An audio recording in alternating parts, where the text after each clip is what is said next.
Around 90 to 95% of traders fail their evaluations and don't progress to the funded stage. So one of the main reasons why people fail their accounts, I would say, is over leveraging, over risking as well. I think you see Killer, he's gambling right now, and I think obviously you don't want to be a gambler in this trading space. You want to be a tactician, and that's how I speak. You want to be a trader that uses risk management over risking 3% on one trade and trying to pass a funded account in one trade, unless your strategy is a swing higher time frame strategy, as I mentioned. But yeah, I think it's a very, very hard skill to do. I think that's just emotionally adapting to your situation and not overcomplicating everything.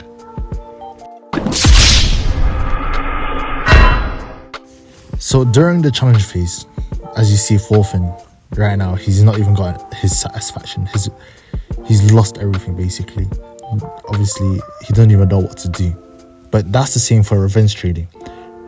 You face one loss and then you revenge trade, hoping to win it all back. And I think things work differently when you're emotionally trading like that. I think you're not thinking psychologically. It's better to put down the chart and recalibrate yourself and trade again. And I think that's not shown enough in the trading community, where people lose and they come back. And I think most programs or most funded evaluations test your strategy, but also test your emotional trading as well, and if you can resist revenge trading on a difficult day that you've lost. But yeah, it's better to regulate your emotions, journal them, and then go out of your day, recalibrate, because you should know as a trader when you've back tested that your wins are bigger than your losses. So why would you overtrade for an eventual loss again and again and again? But as you see, Forfin's not going to be satisfied, and you won't be satisfied as well, because you've not won anything after that. You've blown your phase 1 or you've blown your phase 2 and you're not satisfied because you've not won anything.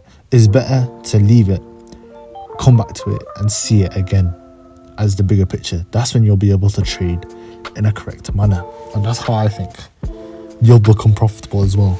You coming back to the charts after 4 hours, after a day or after a week, and you recalibrate and place your trade again. So another reason why people blow their accounts is the rules of prop firms. Not a lot of people check the rules of ACG, funding pips, etc, FTML as well. They don't really check the rules. They just buy an account and they just increase their lot size, because I've seen a lot of traders where they've risked 3% and they've passed it, and then they've restricted their live account where they can't even trade past a certain limit. And I think it's very important to know that, okay, or maybe there's a consistency rule, maybe you can't overtrade, maybe there's a certain minimum day trade, but obviously the rules are not meant for you to win. As you see in Naruto right here, they explain the rules, and it's very important to obviously look through prop firms' rules and regulations and what you can't do, what you can do, even news rule.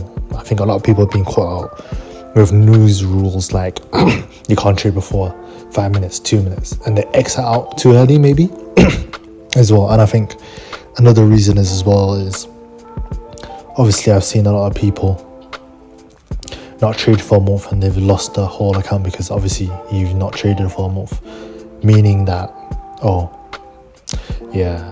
it's going to be taken away because obviously you've not traded at all. And obviously there's some rules as well in prop firms where as I said again, you've not traded for a month, they restrict your account and they take it away. But normally they give you a first warning, but it's better to check online, on Reddit, on reviews as well. There's also a prop firm website where it compares the rules and regulations of each evaluation, maybe a 1-step, 2-step, or a live account.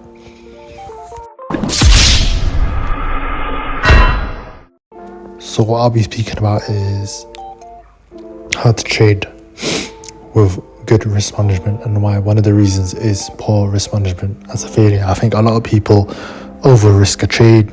Everyone should be trading 1 to 2% on a higher time frame, 2.5, 1.5%, 1% if you're on a 1 minute chart.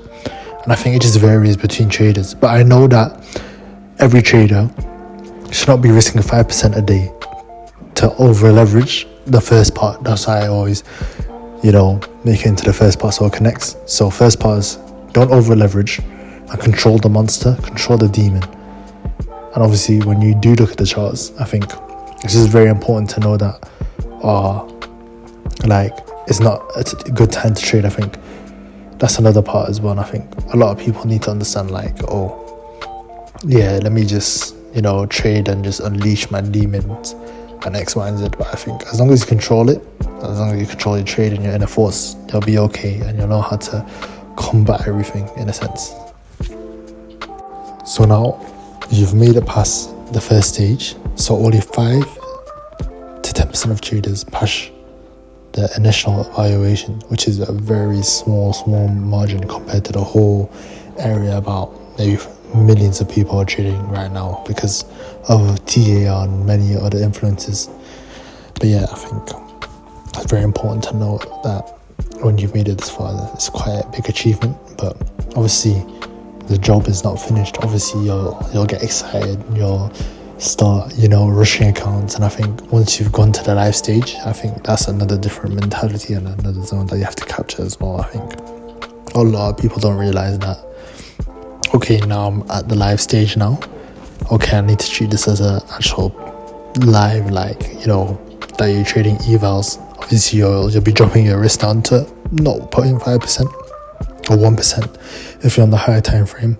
But yeah, I think people get too giddy and try revenge trade if they're minus, or try and just hold and take profits. And the same points I've talked about before, but even more worse, because obviously at that live stage it's hitting different, it's real money, but technically you still need to hit that payout certificate screen. And I think that's the most important part, that payout certificate screen.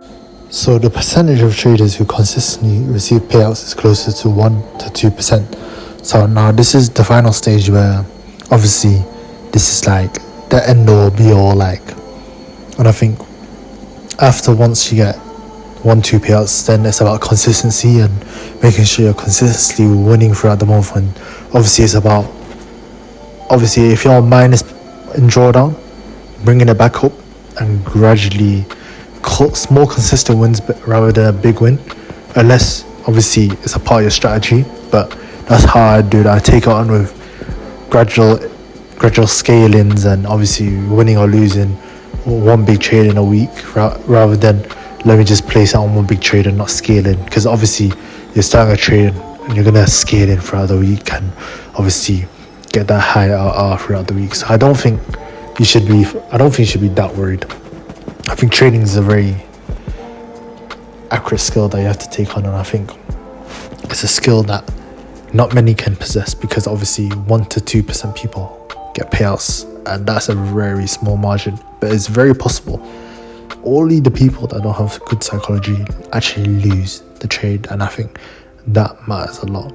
Not a lot of people have good psychology, and once you obtain that confidence, that account rotation, good mentality, non-emotional trading, non-over leveraging, good risk management, and then that is the key to success. I think that is also very important. Your strategy, how you think, how you feel during the trade, and how you end the trade throughout the week, and not over trading. But as I said again, it takes a lot of technical analysis, and I think eventually everyone will get to that 1 to 2% pool. I know the probabilities was 99% back in the day, but now introduction of smart money concepts, ICT's concepts, I think them people are quite key to the development of trading and teaching how to trade in terms of how people trade in hedge funds and X, Y, and Z. They've introduced a lot of strategy and X, Y, and Z. I've implemented a lot of it in the higher time frame, obviously to fit around my schedule. But I think either way, it's very good to learn these strategies. I think I'll give credit to what it's due. I think TGR's bootcamp is very useful as well. I think he's a very useful, insightful person to look at as well. But yeah, I would probably still recommend looking at my strategy, because I think At the end of the day, I think a lot of people still starting out, maybe working, maybe doing X, Y, and Z, and I think it's better for the community to look at my courses because they're all obviously for free as well. And that's why I think you should like and subscribe and leave a comment as well, because this is probably the end of the video now.